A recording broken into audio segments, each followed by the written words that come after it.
there. Welcome to the latest live edition of the Winner's Circle presented by Naira and Naira Bets, the official online betting partner of the Belmont Stakes and Saratoga Racecourse. I'm Bram Weinstein. That is Dan Torgman. What's up, Dan? How was the weekend?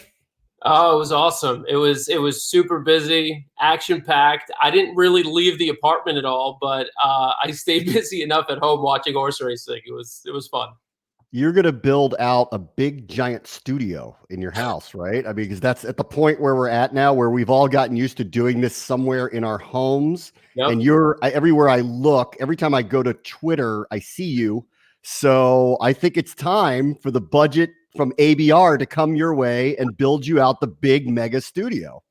I appreciate that. I really do.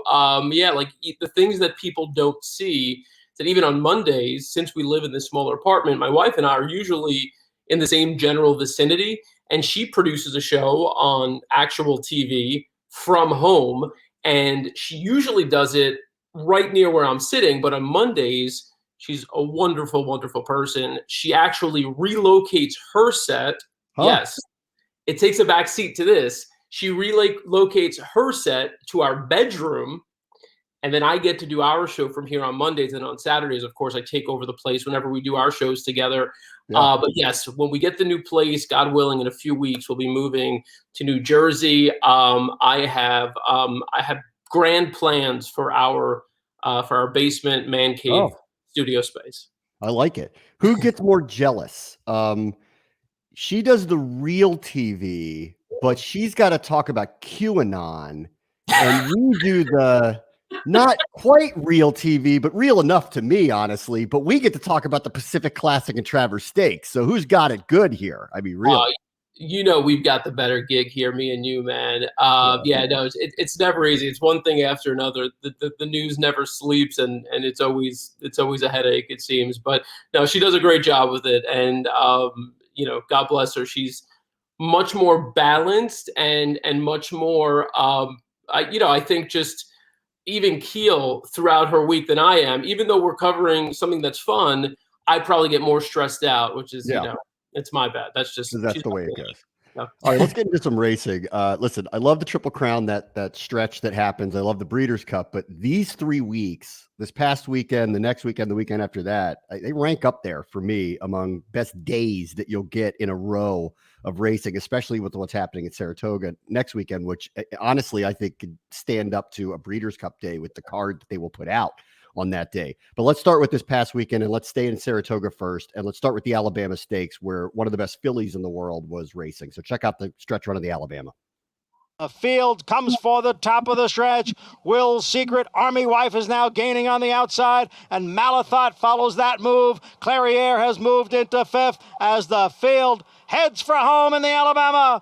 On the outside, it's Army Wife with Malathot. Then Clariere, played hard, is down towards the rail with Will's Secret. And now there's an eighth of a mile to the finish. It is Army Wife and Malathot has taken the lead with a 16th to the finish. Malathot, Army Wife, Clariere, Malathot back in the win column as she takes the Alabama. All right, bounce back there for Malathot. Johnny V in the irons there, off to the distaff. She will go in the Breeders' Cup. Ended up with something around a 95 buyer. And I think the most impressive thing, Dan, about that stretch run there was a lot of bumping in the stretch, and it didn't slow her down for a second. It still had that kind of head of steam charge, and he wasn't even asking much of her there by the finish. It was a walk home from there. So unbelievably, really impressive win, and feels like a favorite heading to the Breeders' Cup. Yeah, you nailed it. She's so resilient. You talked about her ability to overcome adversity. In the Ashland, I think about the Ashland earlier this year. She didn't get away great. It looked at the top of the stretch that past the Champagne had kicked clear. And in that short stretch, she managed to kind of accelerate late and get up just in time. Same thing, the Kentucky Oaks got out of the gate poorly, was bumped around, had to go wide. Still, with confidence, her and Johnny get up in time to win the Oaks. Now, in the Coaching Club American Oaks, where she loses, she's on the lead. Kind of a bit of a funky race for her. It was also her first race back off a 2 months break. So it was cool to see her, just reestablish herself. It's pretty. You didn't want to see her go into some sort of unexpected, decline in terms of her form and have her fall off at this key point in the season where everybody's gunning for the Breeders' Cup. And it looks like she's back to being her now. 6 wins from 7 starts. Not much you can say. She's pretty spectacular. Yeah. How about this one? You like this? I know people want Latruska to race the boys, but I want Malathat to race Latruska. Mm-hmm. Into that? I like that. I like that a lot. Well, look, we're going to get to see Latruska if my projected races here are correct this weekend in the personal Ensign. And so we'll see. Look, if Latruska ends up beating, Swiss Skydiver and Harvey's Little Goyle and Bonnie South and whoever else shows up in that race by 8 lengths, then that classic does sound, it is still, I think, in the conversation. If she's all out, if for whatever reason she loses on Saturday, I mean, I think the a Malathat Latruska battle would be awesome. Yeah, I think so too. And on the vein of the Breeders' Cup Classic, one of the win your ins happened over the weekend at Del Mar, the Pacific Classic. And it was, I don't know if this is a surprise. Well, I'm actually, the more I think about it, I'm not sure it was, but let's show the stretch call of the Pacific Classic, which became a 2-horse race. So check out what happened at Del Mar over the weekend. As the leader, Tripoli hooks off the fence, and Tripoli's going to come to tackle them. Independence Hall, Royal Ship plugging away in the red cap, and then Cupid's Claws, and now Dr. Poster starting to wind up, but he's given himself a tall order. Homeward bound in the Pacific Classic, and Tripoli strikes the front and kicks on strongly, and it's Tripoli starting to draw clear now. Tis a Magician as a game second, but it's Tripoli in front as they run to the wire, and Tripoli and Tiago Pereira have won the Pacific Classic. Tis a Magician second. Dr. Post got going far too late, did get up for third. In behind those came Sheriff Brown, and then we drop back to Magic on Tap, Independence Hall. Mainly the favorites in this race were kind of nowhere to be found, which was an unusual outcome. Other than, and we did the show, the other night where we were watching this really closely, and I ended up, toot my own horn for picking who came in second, but I landed on Tis a Magician because the field didn't feel like a group of horses that could go the 1.25 mile distance, and therefore I thought that was the one horse that was there that I would trust, that I knew could go distance, and they game planned trying to go wire to wire, and there was a concern going in with pace. But they decided to go, all right, let's just get out front of the field and let them chase us and see if any of them can actually do this distance and have to put the extra effort to catch me from behind. And it nearly worked, except for Tripoli, who is peaking at the right time and ran a fantastic race. And this became a 2-horse race. And I'll get to Dr. Post in a minute because I'm not really sure what in the world they were doing. They hit the turbo button way too late. But Tis a Magician, I think, did the best he could do under the circumstances, knowing the field that was there. He just got beat by a horse that happens to be peaking at the right time. Yeah, that's exactly it. I think it's like now, or it's like a recurring theme here, right? We talked about it with Malathat. This is the time of the year when you want to be hitting top gear, right? You want to, as you're entering these big win and you're in races in September, and then even early October, but really anywhere from, 4 to 8 weeks out, 6 to 8 weeks out from the Breeders' Cup, you want to be really hitting peak form. And obviously you want to peak on Breeders' Cup Day or Breeders' Cup weekend. Tripoli, a horse who seemingly came out of nowhere, $450,000 purchase, but was mostly raced on the turf. But what we saw in consecutive races from him at Santa Anita, winning an allowance, posting 100 buyer there, coming back, finishing a fast closing second in the San Diego Handicap, matching that top buyer 100 again. And then, figuring to get a very nice setup because he drew the rail. As you said, we had a good sense that Tis a Magician would be forwardly placed. We thought maybe 1 or 2 others might go with him. Yeah. Didn't necessarily develop that way. But Tripoli worked out a trip and really would just looked like a winner the entire way around. To your point, Tis a Magician, when you have these horses going 1.25 miles, it's sometimes difficult to know exactly which one of them is going to excel at that distance. But what you did know was that Tis a Magician would be forwardly placed. So if they all got tired around the same time, that's fine. but they would have gotten tired while Tiz the Magician was on the front end. And That's so right. that's essentially what happened. You didn't see these rallies from, Royal Ship, highly disappointing, Express Train, disappointing. Independence Hall got a good enough trip, and just couldn't do it. Independence Hall had shown over and over and over that distance was not going to happen. So, the only thing that surprised me about him was he wasn't out in the front. Like that was the part that worried me about Tiz the Magician. Was if the splits were fast, I didn't think he'd get there in the end because he doesn't seem to have that type of talent, but the distance wasn't going to be a problem. No one pressed him early. No one forced him to get up into a fast pace. And so Independence, I don't know what the game plan was there, because Independence Hall's only shot was to get out in the front and hope that no one catches him, even though we all know someone would. Didn't even do that. So he didn't even put himself in a position, in my opinion, to even have a real shot at winning the race. Yeah, look, and for me, the biggest disappointment you touched on a moment ago, Dr. Post. Dr. Post was my pick in the race. A lot of hype, right? Since he's come back this year, has put up a couple of big numbers, and the Westchester posted a 104 buyer. Then in the Monmouth Cup last out, blinkers going on the first time, shows the kind of acceleration that we hadn't really seen from him late in a while. And he goes and he just blows this field away in the Monmouth Cup. You're like, oh wow, the blinkers did wonders for this horse.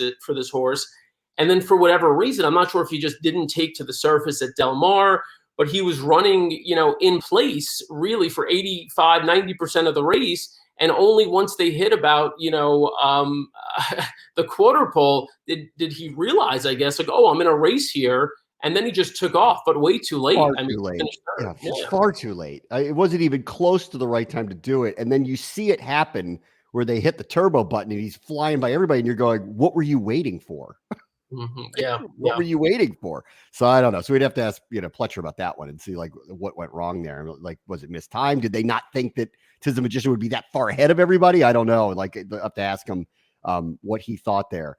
One other note too, is I think that was Tiago Pereira's first Grade 1 win, right? I believe it was. He was part of the 7-horse spill yesterday at Del Mar and did go to the hospital. So hopefully he's okay. It sounds like everybody, the horses sound like they're okay. It sounds like all the jockeys, 4 jockeys ended up going to the hospital. It sounds like they're okay, but he was part of all that. So what a wild couple of days for him to go win the Pacific Classic next day, be involved, unfortunately, in an incident. And I want to bring up one other thing that Matt Bernier brought up while we were on the air the other day.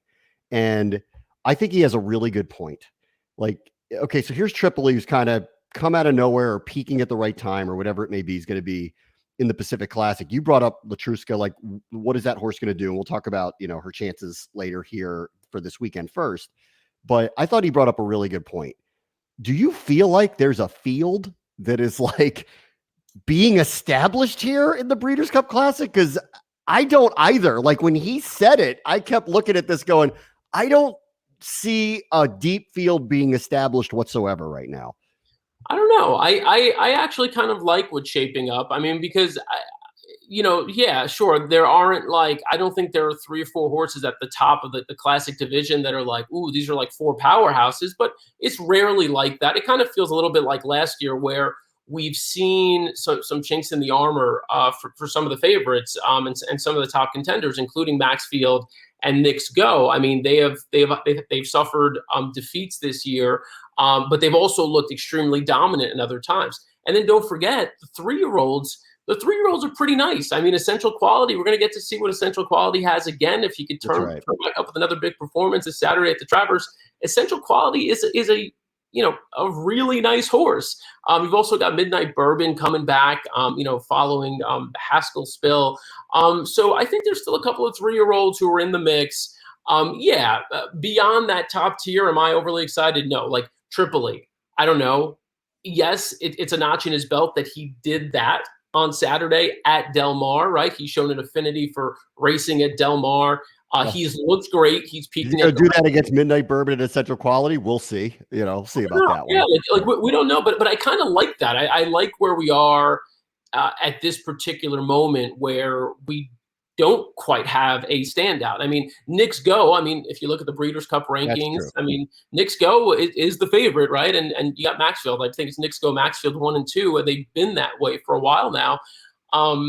So I don't know, maybe one of them too. But yeah, I don't think any of us were overly inspired by by the field that we saw in the Pacific Classic, after Tripoli. I mean, we saw horses. I mean, nice horses. I mean, that top tier again. I mean, Dr. Post is a horse who could take a step forward if they figure him out. No thanks. Late. But the way you're the eternal believer in these things. I am not. When I've seen it enough times, that's when I'm out. This reminds me of Tacitus. Every race that horse was in, you're like, if that horse, it's always if, and if never happens. So I'm out. I'm completely out. I don't blame you. Yeah. All right. Bet your favorite tracks online with Naira Bets, available nationwide in 30 states. Naira Bets offers best-in-class HD live video and replays, online contests to compete with other Naira Bets players, exclusive promotions that give back more, and expert picks and analysis. With an easy-to-use, free-to-download app, betting horse racing online has never been easier and safer. Sign up for Naira Bets now to earn a $200 sign-up bonus with promo code ABR200. And welcome back to the Winner's Circle. I'm Bram Weinstein with Dan Torgman. We're presented by Naira and Naira Bets. All right, let's take a look at what happened at Woodbine over the weekend, too. It was the first leg of the Canadian Triple Crown, the 162nd edition of the Queen's Plate. Check out the stretch call from Woodbine. Front, Take a Chance, and Safe Conduct. 3 furlongs to run in the Queen's Plate. Take a Chance holding on. In second, Safe Conduct. A length away, Hadassah. Coming with a run is Keep Grinding. And here comes Safe Conduct to go to the front. Keep Grinding issues the threat. Around the outside goes Tidal Forces. And trying to get a run is Hadassah on the inside. Money for Rose finishing on. Safe Conduct at the top of the stretch. Joined by Keep Grinding. Hadassah down the center. Running on his Evo Man. It's now Keep Grinding coming. Safe Conduct, Keep Grinding. HC Holiday down the outside as well with Money for Roe, but Safe Conduct in front, and here's Riptide Rock. Riptide Rock flying down the outside. I think Safe Conduct narrowly from Riptide Rock, and a photo in the Queen's Plate. Back in third is HC Holiday. Behind them was Keep Grinding, Money for Roe, Avoman, Hadassah. And it's a photo for the win. 2-2 and 85. Man, incredible finish there. How about that one? Okay, unbelievable finish. The favorite ends up winning. That was, I read on Tees, by the way, on Safe Conduct, which I read this. I couldn't almost believe this because of how big a deal it is up there. That was his debut in the Queen's Plate. He'd actually never run in it before. And I think that is the sign of the difference between the great jockeys and the really good ones, because he could have been passed. Not only did he not get passed, he got him to push away enough to have, and he can't know this is happening, that this long shot off the board is making the run of a lifetime to almost catch him, and he gets there anyway. That's a masterful job of will by Ortiz. It's not just the horse. That's Ortiz that had a lot to do with that victory. Yeah, we had another show yesterday where we talked specifically about the ride, and any other jockey, that horse probably gets beat. I agree. He was, the way he was running and the way he was positioned, he had to get out from behind the horse who'd crossed over and gotten the lead, but he didn't want to move too early because the horse he was stalking from the outside now, when he pulled the horse out, was a horse who was like 50-1 and really had no shot. He could have at any moment kicked clear from him and tried to hold on. And I think that's what I don't say any, what most jockeys would do in that situation. But Ortiz just bided his time, just waited until the last possible moment when he had to go. He went. And then he had just enough in reserve to close, to hold off that horse you saw flying there on the outside, Riptide Rock. JD was on the show with us yesterday, JD Fox, who produces this show and hosts some of our content here at ABR. And he was on a couple of horses, including HC Holiday, who closed late at a big price to finish third. But he made the point, and I think there's something to this. When you see these horses who are coming out of New York, like this one was trained by Phil Serpy, whose only other Queen's Plate starter was in 2003, so 18 years ago, shipped the horse up to Woodbine, waited all this time to take another shot, and then took a shot with this horse, who on paper finished 8th last out. But you know what? He finished 8th last out in the Belmont Derby, which is a grade 1 at Belmont. And then before that, he's 4th in the Pennine Ridge, which is a grade 3. And then before that, he's winning an allowance race at Belmont. And so a lot of times, to JD's point, when you see these horses who, again, if you're just looking at their, at the past performances, if you don't take a close enough look, and if you don't respect the fact that they're coming out of Belmont, or like with Riptide Rock, was coming from Monmouth Park and Oak Lawn Park, before that.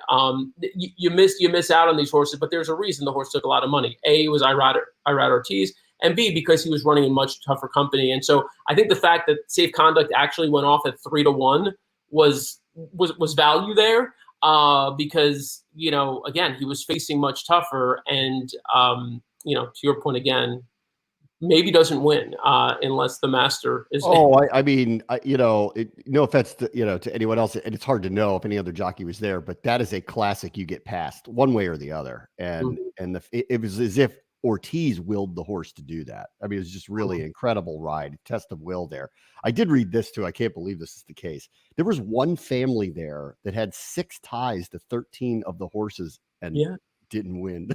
It's a cool. I mean, look, it's a cool story. Not that they didn't win. That's not the cool story. The cool story is Kevin Attard trained 4 of the runners in the Queen's Plate.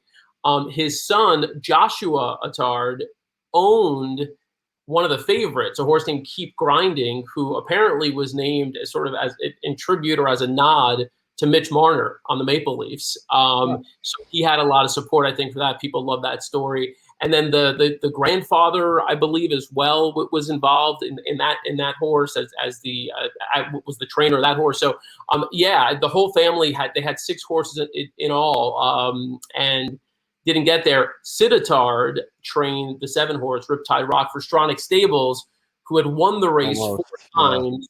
And that would have been number 5, but Riptide Rock couldn't get up. Riptide Rock's a nice horse. I mean, that's a horse I'd keep an eye out for moving forward. Yeah. September 14th, second leg of the Canadian Triple Crown, Prince of Wales Stakes. That takes place at Fort Erie. And they're still very serious about the COVID stuff up at Woodbine and Canada. 35,000 is the usual attendance. They only allowed 5,000 in the other day. So they're still being very serious about all that. All right. One more from Woodbine over the weekend. Check out the Grade 1 Highlander Stakes. To be used as they turn, and they come at Caravelle. Silent Poet up on the outside, and deeper out City Boy. Behind them Chuck Willis trying to run home his turn to side and going up and hitting the front. Silent Poet's got the lead from Caravelle. Silent Poet is back. Silent Poet dashing on down the outside. Admiralty Pier with a launch from last position. Silent Poet in front. Admiralty Pier coming at the rate of knots as well. Silent Poet in front. Admiralty Pier out the ground, but Silent Poet has won the Highlander Stakes. Admiralty Pier second, Caravelle was third. Behind them, City Boy, Honey Won't, Chuck Willis, Old Chestnut, and last, turned aside. All right, so the reason why we're showing this is JD says that he just wants to bash you today because apparently you've been talking about Caravelle, which is Bobby Flay horse. It was a heavy favorite in that race. You're talking about Caravelle apparently for months. And I don't know, JD takes some kind of pleasure in showing you lose. I don't know. That's how it was sold to me today, was Bash Dan Day. Not only have I been a fan of Caravelle, I declared her the winner of this year's Breeders' Cup Turf Sprint last month when she won the Caress Stakes at Saratoga. Caravelle's a horse I've been in love with for over a year now. Last year, I tell the story at Pimlico on Preakness weekend. She was racing in the Hilltop Stakes, and I had everything on her, all my money, all my pick 5, pick 4 money. I had a ton of win money on her as well. And she ended up getting this just terrible, terrible ride. I'm not going to name the jockey right here, but she ended up getting a really bad ride. Coming out of that, I was like, you know what? She did not deserve to lose that. She's going to have a great career. She's going to, from here, she just takes off. And she did. I mean, since then, she had won 4 or 5 races. She's moving up the class ranks, and I was like, you know what? I think this is it. I think she's, and I think what they were trying to do there was test her out against the boys at Woodbine, and if she could pass that test, then maybe the Breeders' Cup would have been the thing. And Bobby Flay, you mentioned Bobby Flay specifically. He just recently bought into the horse, so it's one of those things where when the sort of the celebrity owners that are tied to the various agents who can make those deals happen see a horse that piques their interest, or they're told by somebody, hey, look, this horse is still under the radar. You should really consider maybe buying her. They do that. They buy her, at least a portion of, I don't know what percentage they own. And then they bring in Graham Motion as the trainer too. So that was her first race with Graham Motion as her trainer. I mean, look, all the signs were pointing to her winning by 10 lengths. I mean, I don't know what to say. I was speechless. I was wrong. I was very wrong. I mean, I like you. I want to be friends with Bobby Flay. I don't know particularly why. I really actually think we'd get along. I feel like when I watch him on TV, we have a lot in common. So I just would like to be friends with him. That's all. I've seen him in the paddock a couple of times. Yeah. Seems like a decent. I saw him the year at the Belmont when he won. Who did he have at the Belmont? He had part of Creator, or am I imagining that? Yeah, Creator. That's the one. Yeah. Yeah. Part of Creator. Yeah. So, he's. There was one day. This is a funny story. Penelope and I were in the paddock. It was sort of a nondescript day. It was like a Sunday. I don't know, in like early to mid June, maybe right after the Belmont. And Penelope and I are in the paddock, and Bobby Flay's in front of us. And, it was just whatever. I mean, sometimes you see celebrities in a paddock, but like we weren't like going to say anything to him. But we looked down and we noticed that he had dropped like a betting voucher. Like I think he had like something like $500 on a betting voucher. So obviously I picked it up and I pocketed it and I ran off. No, I didn't. I didn't do that. So we picked it up, both of us, and Penelope like tapped him on the shoulder and was like, "Hey, Bobby, like, you dropped this, like, here's your ride." And I handed him the voucher or whatever it was. And he was just like, "Oh, okay." And like took it and turned back away and like didn't say anything. Oh, now I don't want to be friends with him. Look, I mean, he was obviously very rude.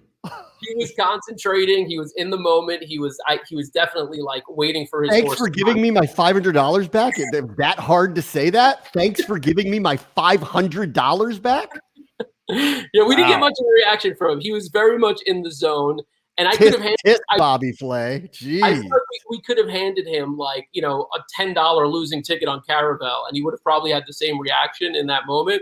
I'm going to chalk it up to him being in the zone. I've heard good things about Bobby Flay. I want to be on record as saying I have no ill will toward Bobby Flay, but that one experience where we handed him his ticket back, there wasn't much a reaction when we handed him that voucher back. Is that something to aspire to in life, where if someone hands you $500 that you dropped, it just doesn't even register on your radar, like it doesn't even matter? I bet if you told $500, that's brunch for me. I bet if you told him today, he probably would not even remember. He doesn't even know what happened. No, he doesn't even know what happened. He doesn't even know. If someone gave me back $500, I'd remember it for the rest of my life and then feel like I owe them a favor. I'd be thinking about things to make it up to them. Like he's just like whatever. He's like that's a pot at some high-end store for me to make like bouillabaisse, whatever. Like, he doesn't even care. I'll tell you, like, also, like, had he been like overly gracious and been like, "Oh my God, thank you guys so much," whatever, I probably wouldn't have remembered it. And Penelope would have remembered. We would have been like, "Oh, okay, yeah, we gave him, he was thankful, whatever." We only remember it because it was so like it did not really even register. It didn't register. Wow. Yeah. So. All right. I changed my mind. Now I don't know that we'd have that in common. I would say thank you. If someone gave me $500 back that I dropped, I would say thank you. Go easy on Bob. Stephanie is right. See, you should have pocketed it. That's right. You should have. Wow. Wow. All right. Let's get a quick preview of the Travers Day next. But first, take a look at this. No sport in the world brings the wins home like racing. It's one-of-a-kind, high-speed, high-stakes action, and Naira Bets takes you there. Place your bets and watch the races live from anywhere. With Naira Bets, make easy, secure deposits and promotions every day to earn reward points or cash. Download the Naira Bets app or visit nairabets.com.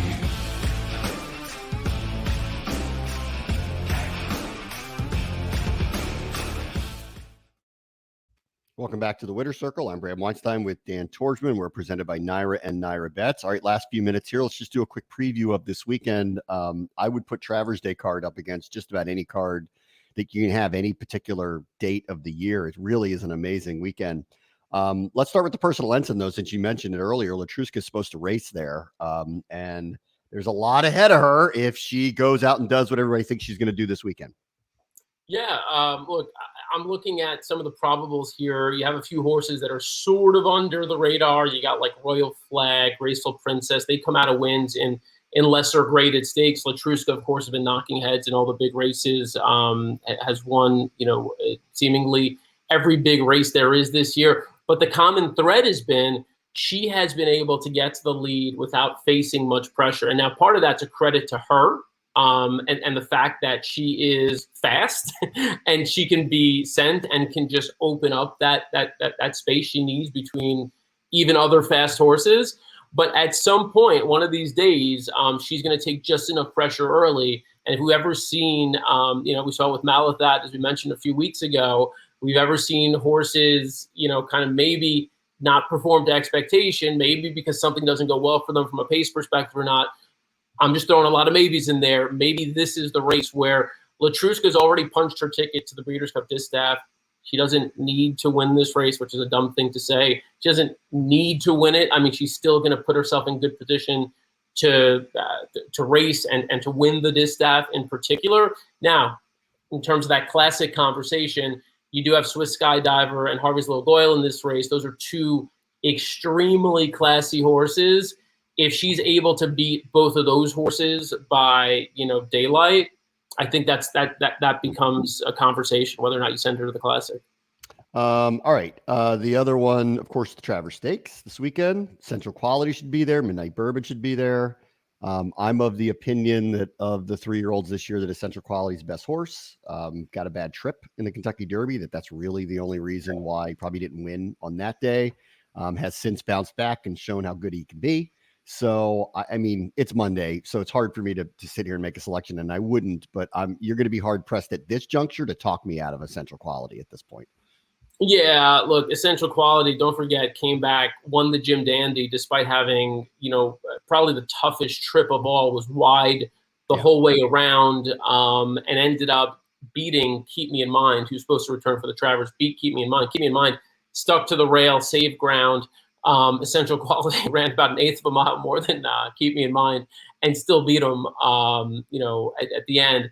And again, we have Midnight Bourbon. King Fury is one who's interesting. I see here as a possible starter. King Fury, some good races earlier in the year, scratched in the Derby and then came back on the turf. Didn't run well there, and now they're bringing him back to the dirt. They're talking him up, and you're going to get a number on him. So I'm with you. I mean, that's the other thing. It's appealing, and I know because there's going to be a number there to be had. Yep. No, I agree. I think so. He's one to keep an eye out if you are looking to get creative. If you don't think anyone can beat Essential Quality, I mean, just you could always play a big exact Essential Quality to one of these prices, whether it be King Fury. Dynamic One is another one who's interesting. Won the Curlin.